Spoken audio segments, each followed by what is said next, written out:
জয়, আন্দোলনের সবশেষ খবর আমাদেরকে জানাবেন।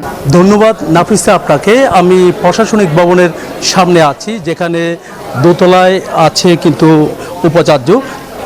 উপাচার্যকে 1 ঘন্টার উপর অবরুদ্ধ করে রাখা হয়েছে। শিক্ষার্থীরা যেখানে বন্ধ ঘোষণা করা হয়েছে, হল ত্যাগ করার সময় বেঁধে দেওয়া হয়েছে 5টা পর্যন্ত। দেখতে পাচ্ছেন এখনও পর্যন্ত শিক্ষার্থীরা কিন্তু তাদের অবস্থান এখানেই আছে। প্রশাসনিক ভবন সহ ক্যাম্পাসের মধ্যে তাদের অবস্থান আমরা দেখছি। তারা যেমনটা আমাদেরকে জানিয়েছেন যে তাদের যে দাবি 10 দফা দাবি, সেই দাবি যতক্ষণ পর্যন্ত মানা হবে না ততক্ষণ পর্যন্ত তারা ক্যাম্পাস ছাড়বে না বলে আমাদেরকে জানিয়েছেন। যেহেতু হঠাৎ করে 5টার মধ্যে হল ত্যাগের নির্দেশ, সেই নির্দেশ তারা মানতে নারাজ বলে আমাদেরকে জানিয়েছেন। এখানে যারা শিক্ষার্থী আছে তারা যেমনটা জানিয়েছেন এখানেই তারা অবস্থান নেবে, হল ত্যাগ তারা করবে না। প্রশাসনও আমরা দেখছি বাইরে অবস্থান নিয়েছে, যেহেতু একদিকে উপাচার্যকে অবরুদ্ধ করে রাখা হয়েছে, অন্যদিকে 2টি বাসে আগুন দেওয়ার ঘটনা ঘটেছে, পাবলিক বাসে।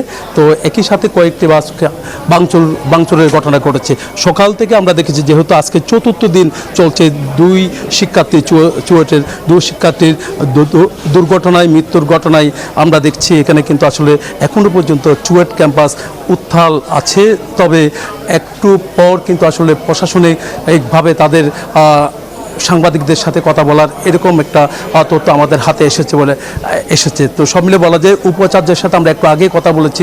উপাচার্য বলছে বন্ধ ঘোষণা করা হয়েছে অনির্দিষ্টকালের জন্য, যেহেতু পরিস্থিতি শান্ত করার জন্য এই ঘোষণা বলে তিনি আমাদেরকে জানিয়েছেন। এই ছিল আমার এখানকার সর্বশেষ। ফিরে যাচ্ছি স্টুডিওতে নাফিসার কাছে। ডমেক্স টয়লেট রাখে ফ্রেশ 100 ফ্ল্যাশ পর্যন্ত, তাই ব্যবহার করুন ডমেক্স ফ্রেশ গার্ড।